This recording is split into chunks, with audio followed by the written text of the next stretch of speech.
everybody. This is Tippy. And this is Joe. And you're listening to The Tippy Joe Show. Sponsored by BetterHelp.com/The Barn. If it's alright, I wanna kick it with you all night, all night. Have a good time. Ain't gotta worry, cause it's alright. Hey, everybody. Welcome back to The Tippy Joe Show. What's up? We have our friend Jason Teasley here with us today. Hello. Jason owns the Ashler Complex here in Park Hills. How are you? Great. Good. Glad to hear it. It's nice to be here. Thanks for inviting me. Yeah, thanks for coming You got out. a nice place here. Thank you. We like it. You got a nice place across the street. Thank Heck you. yeah. Did a lot of work over there. Yeah, you worked your ass off on that A lot more than I place. thought it was going to be. But yeah. I think every time we come in, you're working on something new. Always. I got projects all the time. And sometimes I get, 80% of it done and then start something else. And then I got, a bunch of them open. So that's usually what happens. Yeah. Almost finished projects laying, sitting all over the place. Yeah, or like get almost done and then I got a reservation coming in. So I got to clean it all up and get it out yeah. of the way, Yeah. And got to get it back out later. That's a good quality to have, though, as a business owner. You're constantly updating things, keeping it fresh, keeping it new for people. So that's good. That's a good quality in a hall. I like that. Yeah, I don't know if they're all doing that or not, but a lot of them when they start out, they update it, and then I'm not sure if they continue. But I'm trying to make it my thing, so I got a lot more plans for it, and hopefully we'll get there. Just costs money. Oh, yeah. Oh, yeah. Time, money, and I have to schedule it around events and stuff. Oh, so, yeah. It's a lot, but we got a plan. Yeah. Moving forward. Hey, before you owned the Ashler Complex, you did some pretty intense kind of work. Mental brain power kind of work. Tell us what you did. A little bit hard to explain, but basically I was a business consultant and analyst, okay? And I was consulting, when I got the hall, I was also consulting at the mine in Fredericktown, the cobalt mine down there. But before that, I worked at another company and what we did we were a subcontractor to the aerospace industry. And so, we handled all of their, all the tools and supplies they needed to make their product. Nothing that flew away, like no parts of the airplane. Yeah. Right? But everything, all the drills and cutting tools and abrasives and adhesives and all that stuff. Everything they needed to build Everything they needed, right? And so, we get a contract with one of these customers. These are big customers, international ones, right? And we worked inside of their building, and we did this function for them. So every customer had different requirements, so we had to do things many different ways. And sometimes we owned the tools until they actually issued them out to use them, even at their facility. And so I was, I would design that process kind of, obviously with help from others in my team. And so, I could set up a business where the transactions that we do on one side gets all the way to the financials, so that we can get the information that we need from the financians. And so that's kind of a general description of what I did. Nice. But, You just made shit happen. Just make shit happen, organize it. Everybody else did a lot of the work. This is what we got to do. You just organized the way shit happened. right. So it was a big business. So I don't use any of that today at my That's what I was just getting ready to ask. Is how does that translate? You're so strategic, which is why I brought that up, because you're always strategizing something. And I feel like that position you were in really played a big role in how, or at least a small role, a part of your story, and how you strategize with everything today. Like, you're always making moves. Every time we come in, you're always like, listen. And I love it. Listen to this. I got a lot of things that keep me involved, but I have used a lot of the training and the business stuff that I've received on that side in my business. Yeah.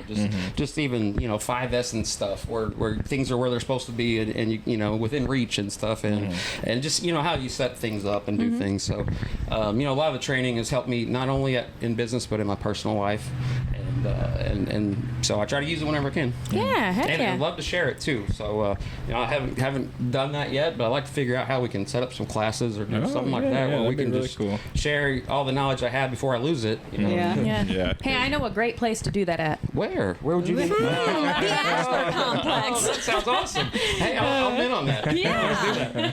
Yeah, and, just I'm not real great at social media and advertising and marketing and stuff. You know, I probably wouldn't be on social media if I didn't have a business. You know, Yeah. really, so all that stuff takes a lot of my energy. You know, and where I would rather be spending it doing other things. And so I'm not great at it yet, but hopefully it'll come. Oh So. yeah, you'll figure it out. Yeah, you'll get there. It's a game. And you so, know? that's one of the things about having like those classes and stuff. I gotta reach enough people that I get enough to come to it, and stuff like that. So, just trying to build up the followers of the business and stuff like that for now. And maybe that'll come later. For Yeah. sure.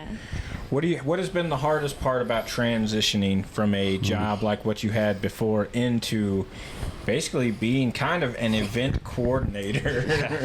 Well, I tell people that I can. It's easier for me to set up a company than it is to set up a fun event. So, well, I had to learn what people want first. That was one thing, and it. I don't know. It's a whole different world. A whole different world. Different A whole different world. You're trying to. I'm the janitor. I'm the DJ. I do all that stuff. I'm doing some work I've never done before. I did brickwork. Recently. I've done. Things I've never thought I would do. There's one day I had a extra urinal and some concrete mix and like something else in the back of my car, and I'm like. A few years ago, I would tell you these things will never be in my car individually, especially together. Things change. It's funny how quick you learn things when it's like, oh no, this is broke. I need it fixed right now. Right. Or how you learn to do things when you don't have money. Oh yeah. But so that's a big part of it. We're like, okay, we're looking up AC repair. Let's see. Thank God for YouTube. So no kidding. You learn how to do anything. Then. Yep. True. University of YouTube. Yep. It's the best there is. Yep. And I'm on it frequently. So. Oh, Yeah. Us too, all the time. So you host all kinds of different events there, and some of them you throw, some of them people come in and they rent the space and they host their own events. What has been your favorite type of event so far? I one of the reasons I bought the place was to DJ, right? Yeah. And now back to that marketing and advertising. I don't want to go out and get my own jobs. I want them to come to me. Yes. So I'm not mobile. I don't DJ anywhere else besides my building. Yeah. And so that's what I really like to do because I'm a music lover. I just love music, and I'm a little older than you guys, but in my lifetime, there's been, every popular genre today has kind of developed, from metal to rap to all that, and so we've gotten, I've gotten exposure to all of that stuff, and like a little bit of all of it, or a lot of all of it, some of them, and so I just like music and I like to play, and I find it makes me happy, and even if I'm down there mopping the floor, sweating, I'm banging heads to my music or something, and I'm okay. I turn my brain off a little bit sometimes, and just mop That's the a floor. fact. Every time I've walked into the Ashler, it's music. Let me turn down. Blowing ear. That's the only way to listen to it. Whatever gets you moving, though. You know what I mean? Right. I love it that you're like, I never wanted to own a hall. I just wanted to be a DJ. That was the easiest way to make it. Yeah, right. That's too funny. I'm not married, so I'm not any expert on weddings or anything, but we have them there, and I'm learning, what people want and what the trends are and things like that. But I really want to DJ. That's what you do an awesome job DJ. And they're like, we've been there for several events that you've DJ'd, and it's always like you always do such a good job. Well, I appreciate it, and I try to learn. So I do things. I DJ a little different than maybe some do. I told one group once, I'm like, I'm not going to play a bad song, but we all have our own opinion of that, right? Yeah. So, but if I play a song and everybody leaves the dance floor, I'm going to skip it because we don't have to be miserable for 4 minutes, right? And when a lot of DJs will just keep that playing, and then the next one's coming up, I'll be like, nope, everybody left, so we're moving to something that'll get people back out. Yes. Yeah. And so I try to read the crowd. So, Yeah. at like a wedding reception, for example, you got many different people, different age groups and stuff. So you got to play something for grandma to dance at first, but then after the youngest and oldest person leaves, we can turn it up a notch. Oh, yeah. So it gets fun though. I used to DJ weddings, and I always tell this story because what you said is exactly true. You have to play to the crowd, and you've got the older crowd, you've got the younger crowd. And I was in high school at the time, and I was like, oh, watch this. And I played Stand By Me, but it was the Pennywise version instead. Yes. So it starts off like the regular song, and it's real slow, and all the older people get up and they start dancing around, and then all of a sudden, like, the pump kicks in. It's like, just as long as you fucking stand by me. And all of the people just looked at me and then, like, left the dance floor. That's not good when they leave the dance floor. You gotta watch that kind of stuff. And also I noticed that sometimes I'll customize the playlist and all that stuff, the space, everything, and sometimes when younger people come in and they want this is the song list that they want me to play, well grandma don't know those and stuff like that, so a lot of times, and then everybody in the crowd don't know that I'm playing their song list, so they're thinking, man, this DJ sucks. And I'm like, well, this is what I was told to play, but I'll try to mix some other things in there to try to get grandma out there too. For sure. Yeah, for sure. Yeah, you definitely got to make the customer happy, and then parents and grandparents. Right. And it's this big event. It's for you, the couple maybe getting married, but it's also for everybody else too. Right? Oh yeah, for sure. And so you might have a good time at it, but you'll really in the future when everybody says, "Hey, your wedding was the best one, and had the greatest time," that's really what you want to happen. Exactly. Right? Yeah. And when they say, "And that DJ," yeah. If you're anything like me, you're going to be passed out on the bathroom floor by 10:30. So plan it for everybody. Yeah. That did happen at our wedding. I spent our wedding night alone in the suite while my husband hugged a bucket. He's like, we have the rest of our lives, lady. I partied hard. By like 10:30, I was passed out. Oh, it was a rough one. Sometimes I see, guys taking shots before the wedding and stuff, and I know that's going to be there later. You're like, oh, you're fucking up, buddy. Yeah. You don't know this yet, but later you'll be right back. You DJ'd our prom, right? Yes. Yes, you did. And killed it. Everybody had a fantastic time. Yeah. Everybody's grooving and dancing all night. We might talk about this, but I learned something on that one because I thought, all right, it's a prom, it's an adult prom, right? People are coming, they know they're going to dance, and I was just like, I'm going to come out hot, playing those songs, and everybody's going to get up and dance too right away. They weren't ready to dance. Oh, you got to No, get some you liquor. gotta get some liquor in people first. Right? So That liquid courage. That was a good lesson for me right there. So I got to kind of ease into it. Because the song you played first, that nobody comes out and dances to, if you play it, you a wasted couple it. hours later, everybody's going to be out there dancing. Yeah.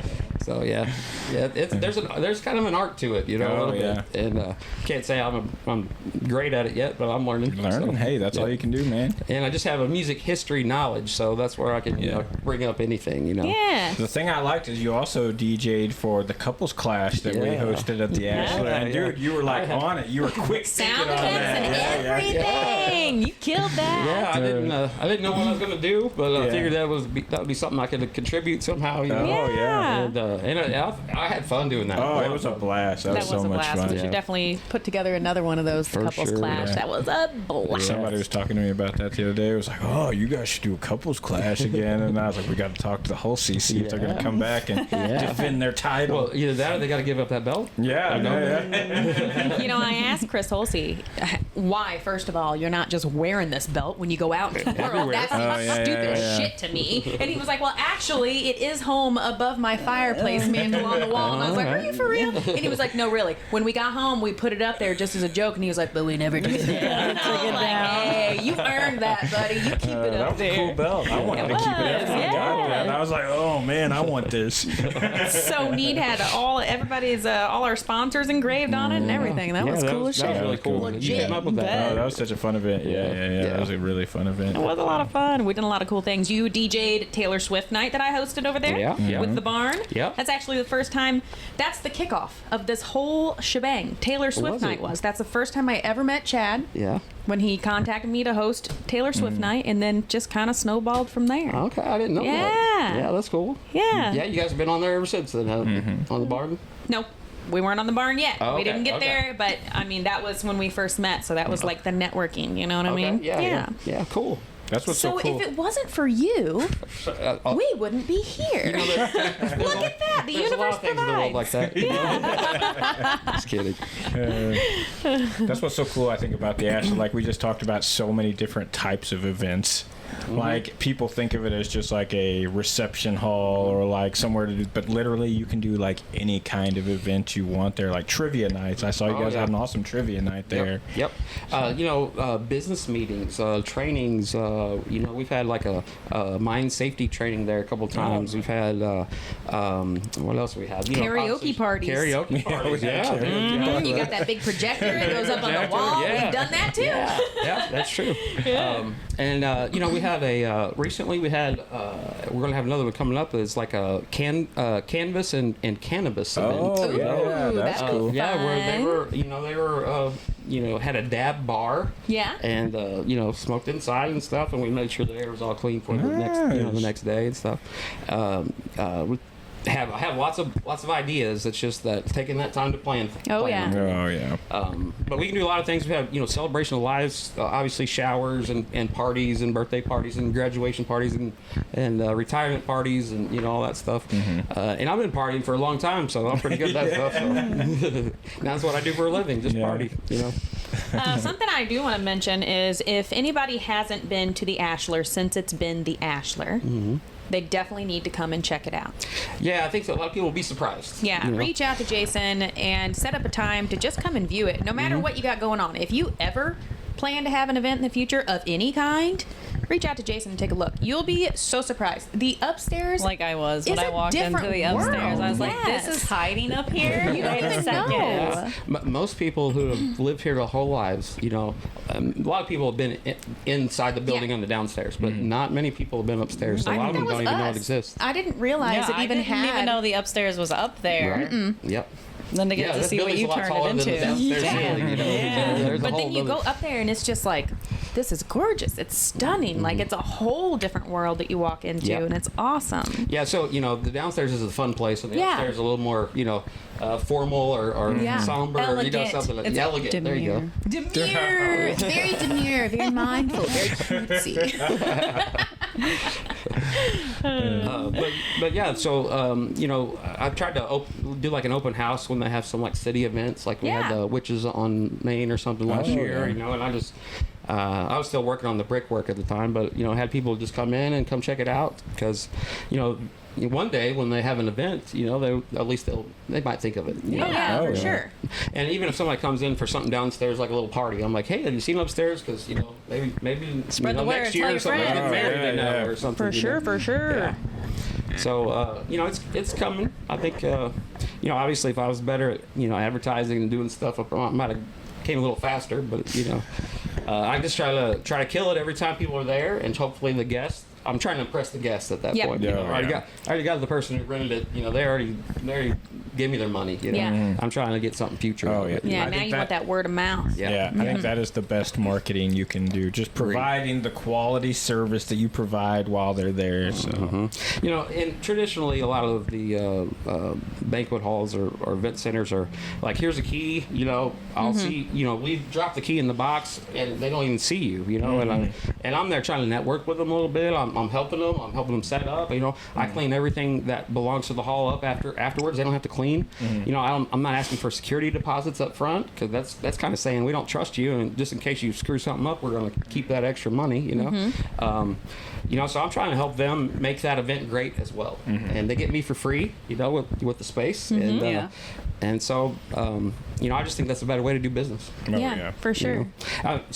Some people, it might be fine that it's a very passive, income for them, but that's just not how I do business. So it's not how I'm going to do it. Oh yeah, if you're gonna do it, you might as well do it all the way, man. And I think that's what you're doing. Yeah, yeah. So I may not do this the whole rest of my life, but Yeah. for now, as I'm building it and everything, then this is what I think is the right thing. So.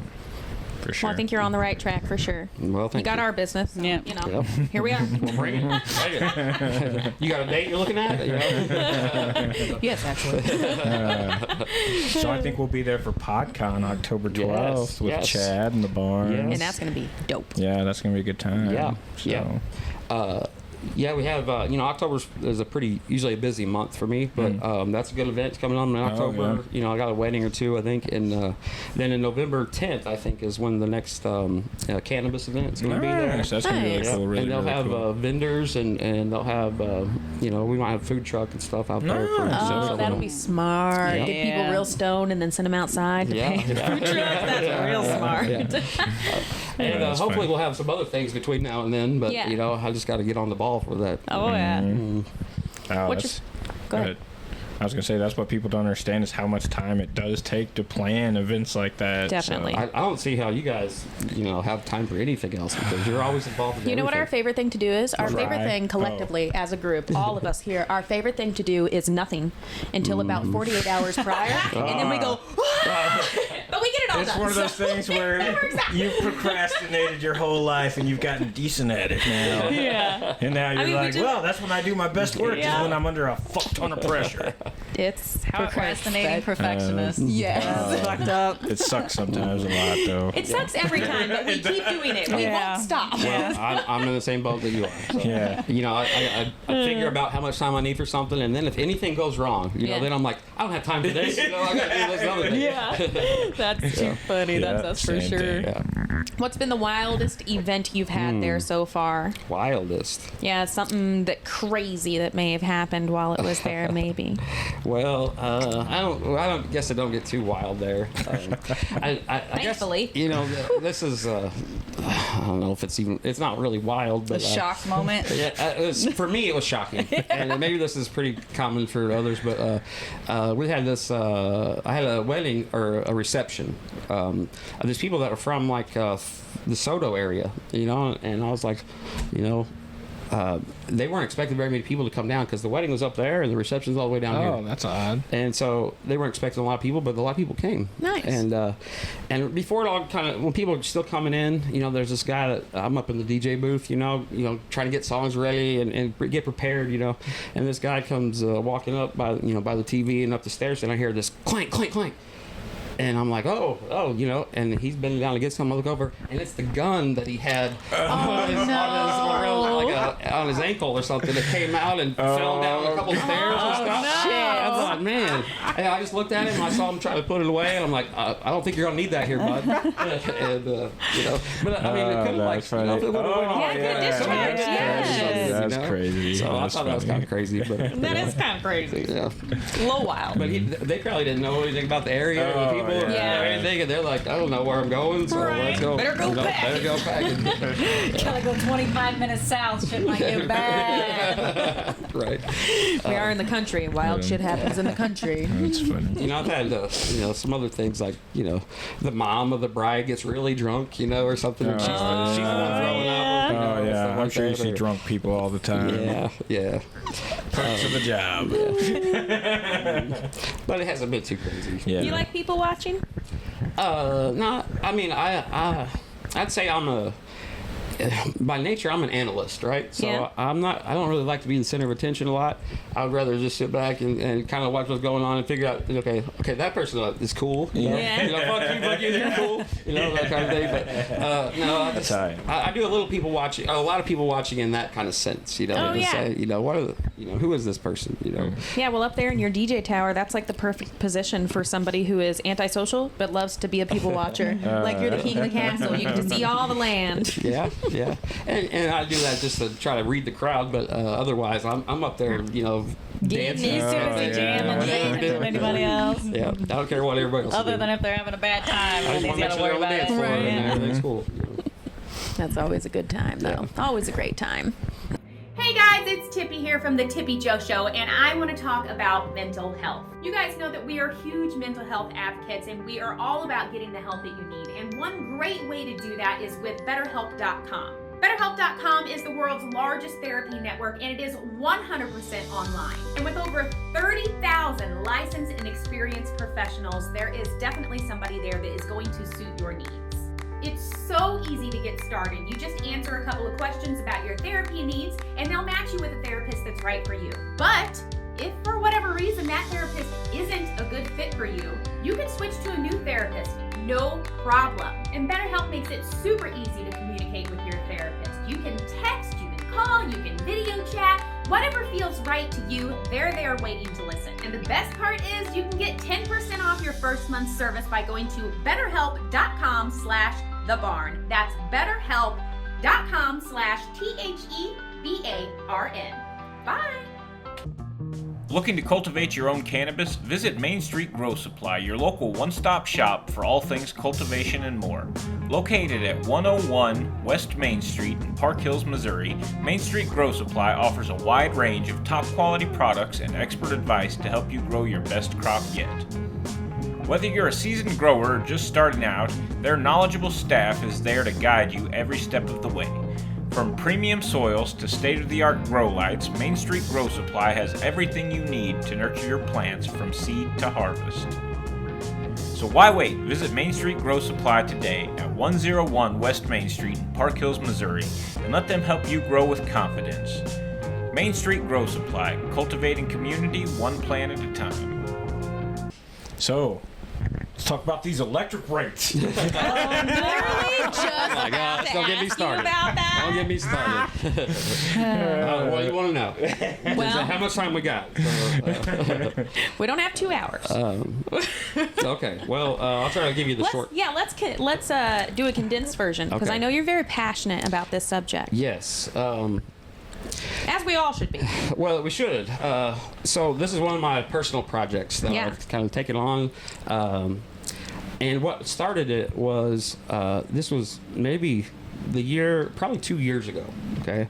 I got, and all of us got in our electric bill, we got this little extra note that says they're going to have these certain public hearings about increasing the rates. And at the time, I got the building going. I was consulting at the mine. I was like, I don't have time to really deal with this now. I'm going to put it away and I'll get to it later. Right. And so, it had already passed the time that, they had those meetings and all that stuff by the time I got to it, but I started looking into it. And as being a business analyst and consultant, I can read financials. I know where things go. I know how all that works, right? So I started looking into it and found that found some stuff that I didn't like very much. Yeah. Now they've increased their rates. They got an open rate case right now. And in 2005, they said we're going to start asking for rate increases more often, right? And they were right. That is the strategy, right?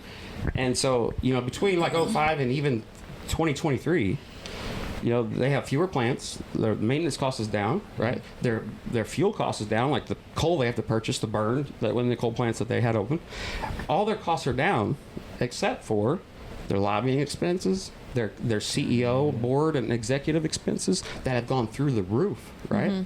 And so, and a lot of publicly traded companies are like that. It's never enough. They always want more money, right? So if you make $500 million in profit, now we're saying net income, right? Profit. A year, they're going to say, well, how can we make more next year? Isn't Right? that It'll never be enough, crazy? right? Yeah. And the thing is they're taking that from us, Yep. right? Every household, around. And so when they say that they want to increase by $460 million this year, God. we're talking about 1 million homes in Missouri that are going to pay that extra $460 million this year if they get this rate increase. Okay. Now, since their cost is going down, where's that money going, right? And it's going to, they give away $20 million just in stock options, to their execs, every year, or it's gone up to that. The board in like, 2004 was making like, $30,000 a year, and now last year they paid them like $6 million for like 15 Holy meetings that they had cow. and stuff, and the insane. CEOs that used to be 700,000 a year, now they're making 20 million a year, and that's what the expenses have gone up. So they want to take more from you to give to their CEOs and all their but execs. also to their investors, right? So the dividend payout. dividend payout's gone up for 12 years. Every time they go up a penny in dividend payout, that's times 262 million shares. That's like, they go up a penny, it's like a few $1 million extra, right? Gosh. And so it's gone up 16 cents the last 2 years, right? So that's $40 million they're giving away to people who are just own their stocks that aren't producing the product, that aren't doing anything for it. And they're taking that from all of us, right? And so really, this is how they take from the poor and give to the rich. Yeah. Okay. Because who owns their stock now? Well, it's BlackRock, it's State Street, it's these huge financial companies that don't need my money, don't need any more of my money, right?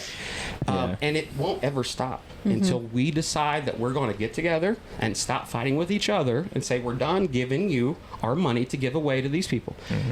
Between another example, between 08 and 18, every penny that they made in net profit after all the bills are paid, even the lobbyists, even all that other stuff, right? CEOs, all that. They gave all of it away. They gave more than 100% of 10 years worth of net profit away in dividends. 10% of it.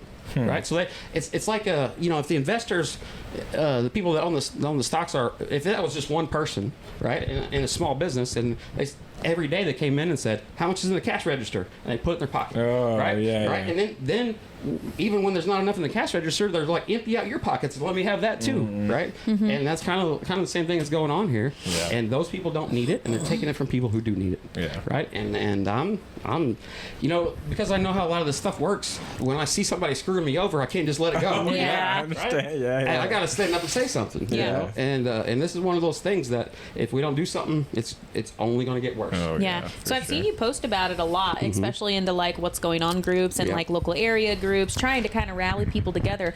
What are you if somebody wants to jump in on this fight with you? What are you doing, and what can they do to help you? Okay. Well, you can see you can go on to the Missouri PSC Public Service Commission, right, who is supposed to be the regulators over this monopoly business, and that's a good point too. Like, why am I not having this stance on any other of these businesses? Well, because if it's Nike that wants to raise their prices real high, I don't have to buy Nikes, right? Yeah. Even if it's Spectrum, I can go. I got other options, right? You have to but buy. This one, I really don't have any other options, right? And so, that it's forcing us to spend the money that we don't. Well, we have no control already over. don't have. So our two defenses are the Missouri PSC, who's supposed to be there to protect the people, right, from the monopoly company, and the second one would be to reduce usage, but Ameren knows that, right? So in 2009, I have these charts of usage and revenue, okay, and they're right aligned for 100 years, right? If one goes up, the other one goes up. One goes down, the other one goes down. Okay, until 2009, where usage goes down, revenue goes up, and it splits there, right? And why does it split there? Well, because they've negotiated. Oh, you want us to help our customers get more energy efficient? Well, that's bad for business because they're not using as much. So they negotiated with the Missouri PSC that I'm going to bill you for 80 or 90% of the electric you didn't use because you became more efficient, right? And so it's not even based on usage anymore. Yeah. And so those are our two protections: Missouri PSC and actually consumption of the product. And they it seems like they got the Missouri PSC in their pocket, and they've already done something about this, right? So now I have nothing else to fight it with except for going out socially and try to get people together to say, to put pressure on the Missouri PSC. Yeah. Right. Yeah. So you can go to the website, Missouri PSC. You can actually go to the dockets. You can read every testimony that's gone on every case, right? And I've done that, and I've read all their, a lot of their stuff, their press releases, their annual reports, their, financials, all that stuff. And so I have a couple of official complaints on this particular case, even that are posted, but somebody had to go in there and put on there, right? I've reached out to a couple of groups that have that are also fighting it, See, what happens is when they go and they have to get this rate increase approved through Missouri PSC. Well, there's this industrial group of customers, which is Boeing's and Anheuser-Busch and these big companies. They're going to fight it, right? Because they have lawyers and they have resources and stuff, right? So they a lot of times get it knocked off for them. Oh yeah. And, but then and we so, got to pick up that. yeah, Ameren says, "Oh, you just want us to bill the people then," Yeah. and so we will, And so that's what happens because the people aren't organized, right? We never get represented properly, Yeah. right? And so, but there are some groups on this last rate case that AARP has intervened for the elderly or Yeah. older. And then there was one other individual like me who was also intervened. Nice. And so I reached out to both of those groups and I said, hey, let's get together. Here's where I can help Nice. and let's try to figure it out. That's awesome. Ameren, because the other individual actually intervened. I just put comments, complaints on the case. The other guy actually intervened, so Ameren had to respond inside the case to all that. And yeah, so he's got their attention. Nice. Right? And so, I keep my friends warn me that I'm going to get their attention too, and then who knows what's going to happen to me. But so I never killed myself. Okay, if that ever comes out. Yeah, we know. Never did. Never killed myself. But these, I don't know. I'm not good at maybe getting people all in action, right? Yeah. But man, it's not going to stop. Yeah. And so until we agree that we're not going to let them have any more of it. Then it's going to every other year. In their reports, they tell their investors that you can expect our dividend and our earnings to go up 6 to 8% every single year. Yeah. Well, the only way they do that is to bill us more for the same service. For the same, right? yep. And so they're going to ask for about 16% every other year, and that's what the current case is, about 16%. And it's going to keep going and going and going, and that's not going to pay employees. That's not going. I'm not mad at the employees. The unions or anything like that. That's just lining exec pockets. Yeah. That's all it's doing. That's all it's doing. If they gave all that money to the linemen, who are the real heroes, I wouldn't even be complaining about it. No, yeah. Yeah. Right, but that's not where it's going. Corporate greed is just out of control right now. I don't even think they try to Across the hide board it. for everybody. No, they don't. really? No. Because nobody's going to do anything about it. That's the thing. It's because whenever you come out as an individual and you say, hey, this is some bullshit and I'm tired of it, who else is tired of it? Then they go, oh, that dude's fucking crazy. Bitch, he's got a Band-Aid on his face. I ain't taking shit from that job. Exactly. And then it dies. Yep. Because now you're labeled a nut. And that's how it works. And so they keep doing whatever the fuck they want because Yep. you're crazy. Yeah. Yeah, you read their reports, whether it's their press releases or to their investors and stuff, and a lot of times they say what they're going to do if you know what they're saying, Yeah. Oh, yeah. But other times it's like I don't know what is gaslighting the right term? I'm not sure, but Yeah.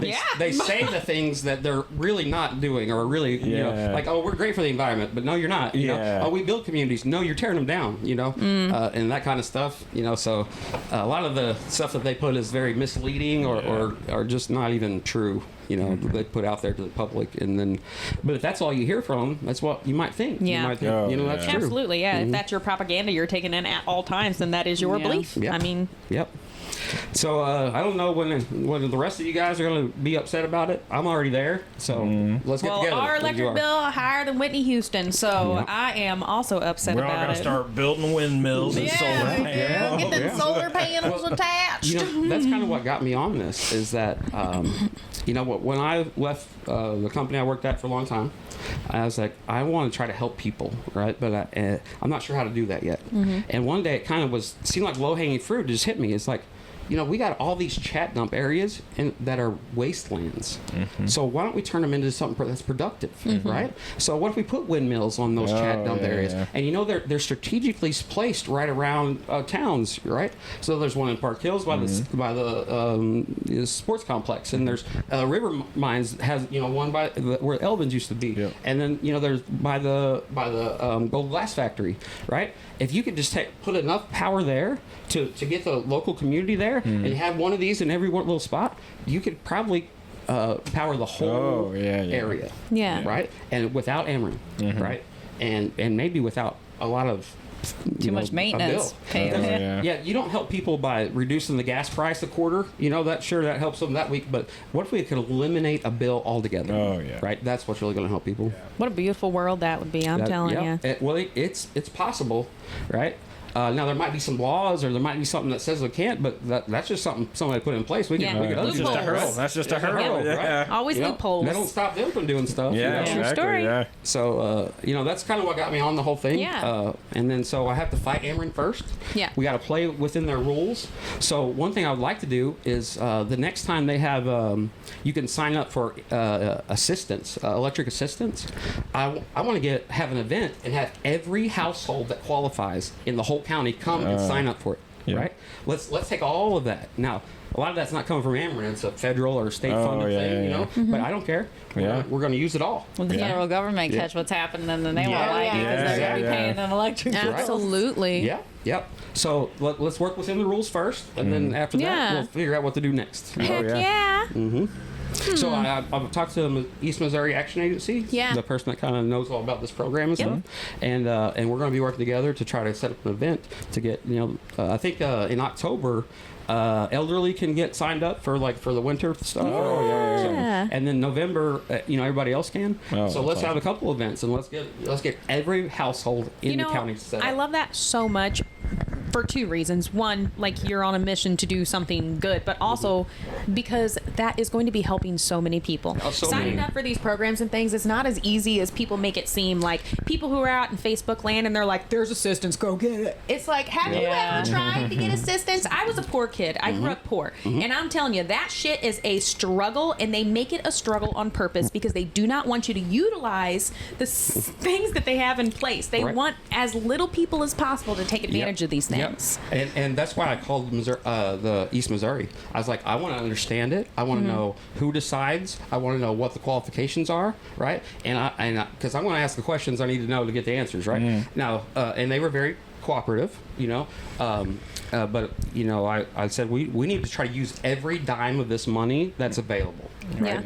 And because I know that people qualify for it. you Yeah. know? And so and there's no shame in it either. Getting assistance, some people might think, that looks bad, but they keep taking more from you, and not your fault. And so there's no shame. Yeah, Totally absolutely. not Get it. assistance. It's kind of you saying, "Oh, I qualify for this, so I'm not going to give you the extra you're asking for." Exactly. Let them give it to you. Or I've paid enough over what I've Yeah. actually used, so that's Yep. kind of my money already. Yeah, yeah. So Ameren says now, the last thing on this. Oh no, I'm just the TV's going crazy. In their last report, they're saying, hey, we're looking around and we're noticing all this equipment is 60 years old, aging. Well, that's because they took none of that money that we gave them, the $500 million that they made in profit every year, and put it towards the infrastructure. That is crazy. So they gave it away, right? And not only did they give it away to the financial groups, they're giving it away to big banks because they get their financing through bonds. And so how a bond works is that you get $100 million. Well, it's probably more than that. For the next 30 years, I only pay the interest every year. So if it's a 6% interest, I pay them $6 million every year for 30 years, and then after it becomes mature, I pay $100 million back. Right? So you pay it all at the end, basically. Oh, yeah, right? yeah. And so they're going to have to pay about $1.4 billion with the maturities and all the open ones they have open, like in the next couple years. And so they're going to want to get that from us. Oh, Oh, yeah. yeah. That's rough. Yeah, that's bad. That's. No, I mean, no. you think Ameren's this big company, but it's really just this regional group, right? And they are a big company, but it's just a regional. And with my other job, I've worked with and presented solutions to companies that are way bigger than these guys, right? yeah. So they don't scare me. I could go in there and if we get in a debate, they're going to look silly. Oh, yeah, all right? yeah. Because I know the bullshit that they put out, Yeah. and I'll be like, no, that's not true. Here's the numbers that show you. So I just hope to get in the room with them. Yeah. I hope you do too, though, Me really. too. I do. Yeah. Yeah, Yeah, that 'cause would that's be some my dream bullshit. right there. Yeah. Well, if anybody out there wants to help Jason Teasley work on this situation, I'm sure he's more than happy to have Please. a couple people in his corner to help get this shit done. Yeah, and if we can save some money for 1 million homes in Missouri, and How insane would that everybody in be? the county, Oh, yeah. everybody around that we know, that so I think that's a good thing. I Yep. think it's a good thing, too. Yes. Right on. Enough about that, or no? Yeah. We're good on that. Very informative. Yeah. Useful information. Definitely. Yeah, I got it all. You know, I have their operations, their usage, their, you know, those financials, everything they put out. Sometimes they put out this one information that they know people aren't looking for that, but I could get what I need from that compared to this part, you know. And so they accidentally I'm using all their data to prove it, you know. So Nice. they're gonna be mad about that. Very educated on it. And I've seen your charts everywhere. yeah. You go in there. He's got pins going all up. Yeah, I finally put it in Excel so I can send it out. Yeah. Like Goodwill Hunting in there with your boards all the time. I love it. Yep. You know, I have my own whiteboard on wheels, so Oh, I yeah, use you that got often. to. You got to. Too funny. So, hey, tell us where people can find the Ashler information on social media. Well, just on Facebook right now. So the Ashler Complex on Facebook, and that's really, you know, I'm not even good at that. So you got other sites, I'm lost. You know? You got a phone number? Yes, it's 573-701-8019. Should be on the Facebook page as well. Nice. And nice. you know. Again, I couldn't handle two phones, so that's my personal and my business phone. So text a picture of your butthole. yeah, don't do that. I'm sorry, even see maybe don't do that. No, Oh my god. no matter how nice it is, I don't want to see that. You're gonna be so mad Saturday morning. Damn Tiffany. Is that when this goes up? It'll go Friday, but I'm sure it'll take people time to sure. get up the courage. To You get know a what I'm good saying? butthole picture. Yeah, you Takes don't a just little while to snap get one and done. That takes practice. I might be an expert. Gosh, actually, that's so too we'll see. funny. And if somebody does want to reach out to you to help out with the Ameren issue, where can they find you? Call, text, send a message on Facebook or on to my personal page or the business. You know, Right I on. run both of those, obviously. So, yeah, anybody that wants to contact me, the information's out there to do that. Awesome. And I'll take any help I can get. Right on. Hey, everybody, this is Tippy, And this is Joe. and you're listening to The Tippy Joe Show, sponsored by BetterHelp.com/thebarn. If it's all